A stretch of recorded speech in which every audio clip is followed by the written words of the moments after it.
Hello, আসসালামু আলাইকুম। কেমন আছেন সবাই আপনারা? আজকে আমি একটা ডাবের শাঁস দিয়ে একটা শরবত করব। এখন যে প্রচুর গরম পড়তেছে, এই গরমের জন্য খেলে একদম মন প্রাণ জুড়িয়ে যাবে। আমি এখানে একটা ডাব নিয়েছি। ডাবের আগে পানিটা বের করব, তারপর আমি শাঁসটা বের করব।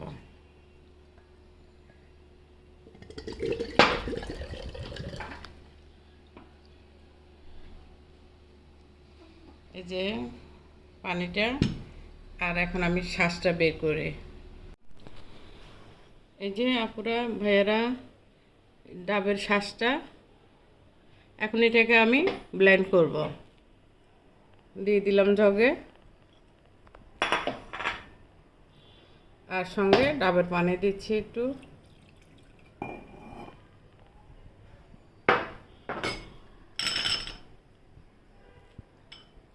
সাথে টক দই দিচ্ছি।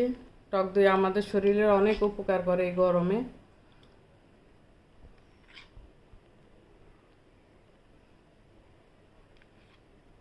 একটু দিলাম, আর সাথে চিনিও দিয়ে দিচ্ছে, একটু চিনিও দিব।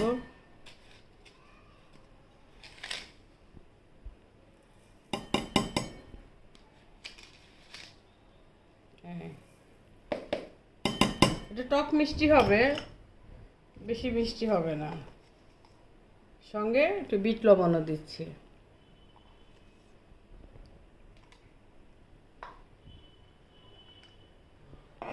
আমি ব্লেন্ড করে নিয়ে আসতেছি। আপু ভাইয়ারা, এই যে ব্লেন্ড করে নিয়ে এসছে। আমি একটু খেয়ে দেখেছি, আপনার বিট লবণ, চিনি, টক সব ঠিক আছে। এই যে এরকম ঘন। আবার আমি একটু ডাবের পানি মিশাবো।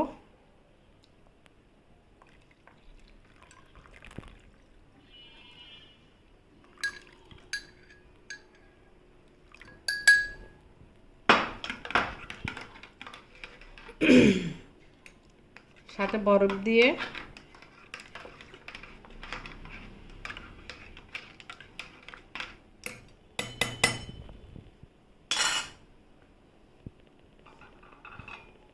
এই যে গ্লাসে নিয়ে,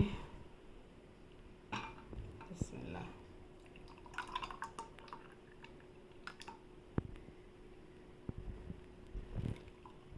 এখন যে অনেক গরম, এই গরমে এই শরবতটা আমাদের শরীরের জন্য অনেক উপকারে আসবে।